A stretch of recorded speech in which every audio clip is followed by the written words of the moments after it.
When I say that I'm launching my fashion brand while life is happening to me, I do not exaggerate a bit. I'm working full-time. Launching my fashion brand is my side hustle, my light at the end of the tunnel. I only can do it when everything else is done.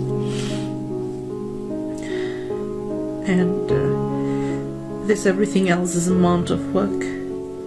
It is not easy. It feels like balancing in a row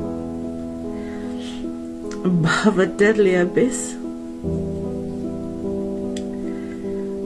forgetting the most important truth, that I am a bird. I shouldn't fear no foe, as for it can fly. This brand